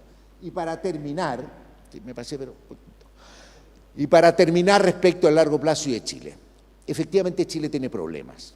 Chile tiene un crecimiento tendencial cercano al 2%, podemos discutir más o menos, algo que viene entre el año 2012, 2014, dependiendo del interés político, uno le pone qué año parte y a quién le echa la culpa, pero es algo que viene por 10 años o más. Y esto es una tendencial, no se ha podido cambiar. Segundo lugar, tampoco corresponde a los economistas, y estando uno dice, un economista serio, empezar a comparar crecimientos de gobierno. Esa cosa no se hace cuando son 4 años, porque el gobierno hereda la política fiscal y la política y la trayectoria de política monetaria del gobierno anterior, ¿no es cierto? Y ahí viene lo que le corresponde y se la deja al resto. O sea, hay muchas cosas. Segundo, es muy distinto un gobierno que parte cuando hay un proceso de ajuste, no sé, porque la inflación venía alta, versus un gobierno que viene saliendo de una crisis. O sea, el tema cíclico, hay miles de cosas, como dice Klaus, las condiciones financieras, las condiciones internacionales son siempre distintas, así que hay que tener bastante cuidado. Pero el hecho, que para mí es importante, independiente del color político y las preferencias, Chile ha sufrido estancamiento desde hace al menos 10 años y es un problema. Es un problema además en un país que tiene las cosas como básicas hechas y el mucho, por ejemplo, que no pasa en otros lados, ¿no es cierto?, una economía abierta, con prevalecencia del mercado. Entonces, no es trivial decir qué hacer para crecer más. Pero sí comparto y voy a destacar un par de las cosas que dice Klaus que me parecen súper importantes. Primero, hay temas tributarios que tenemos que limpiar y deberíamos hacer estudios. A mí me llama la atención que todavía no entendemos por qué los tributos no recaudan lo que recaudan, dadas las tasas que tenemos. Creo que hay que darle un poquito más de vuelta, estudiarlo más y tratar de cerrar de manera más permanente los impuestos, el tema tributario, con impuestos más bajos al capital. Podemos discutir largamente con eso de lo que son hoy día. Pero hay un problema que se le llama permisología, pero que requiere efectivamente una reforma del Estado y, como decía Klaus, tiene 2 componentes. El primero, el estatuto administrativo. Yo creo que tiene que haber una burocracia. Creo que los funcionarios públicos, para tener un Estado no politizado, tienen que tener inamovilidad y tienen que tener garantías para crear una burocracia, pero no cualquier funcionario.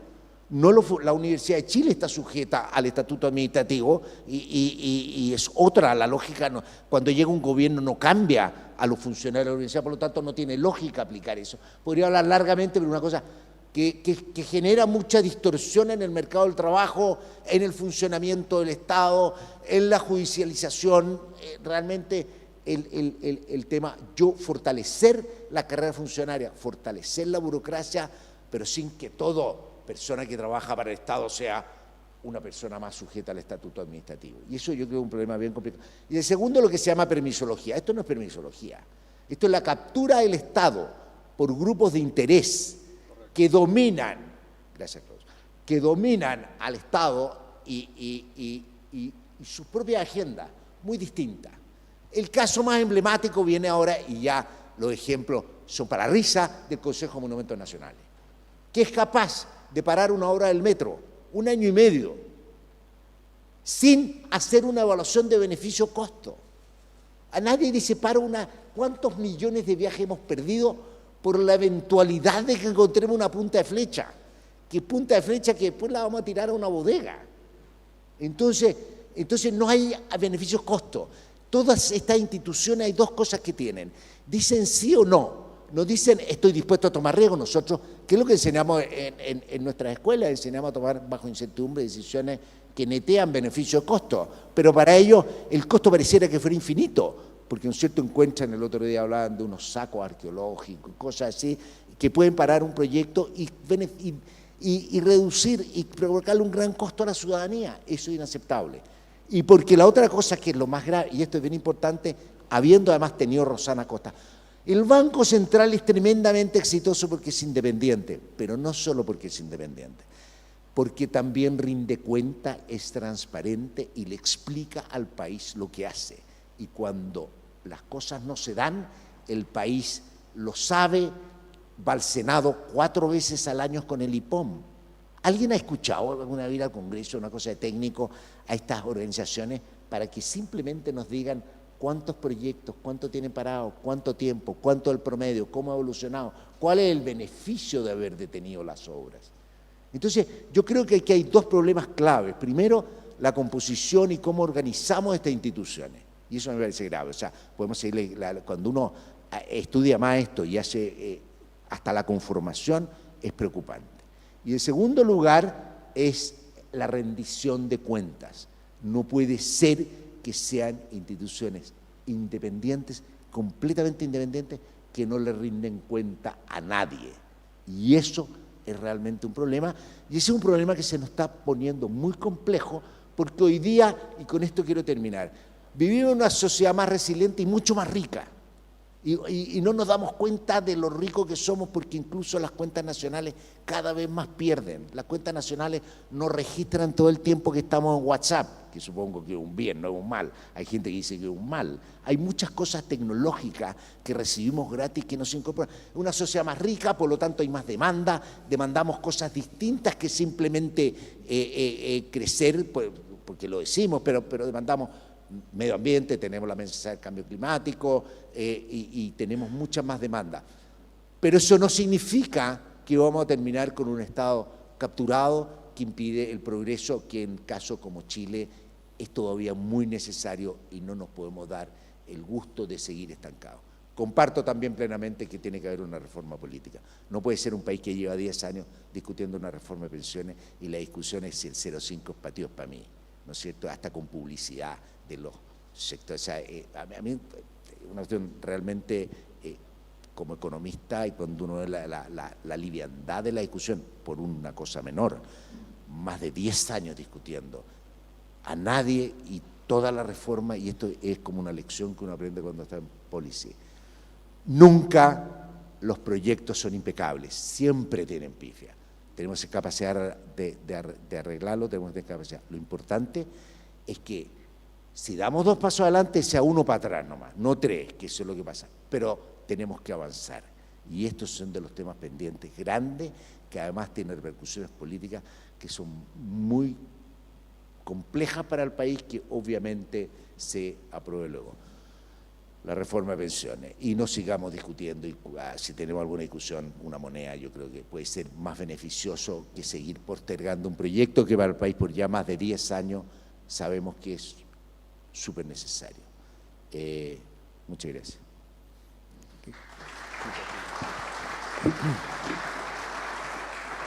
Bueno, muchas gracias, José. En función del tiempo y por respeto, ¿verdad?, la programación del seminario, vamos a tener que dejarlo hasta acá. Muchas gracias a ustedes por participar, a quienes nos acompañaron por streaming. Habían preguntas bien interesantes, pero las tendremos que dejar para otra oportunidad. Gracias a todos por participar y por venir hoy día. Gracias.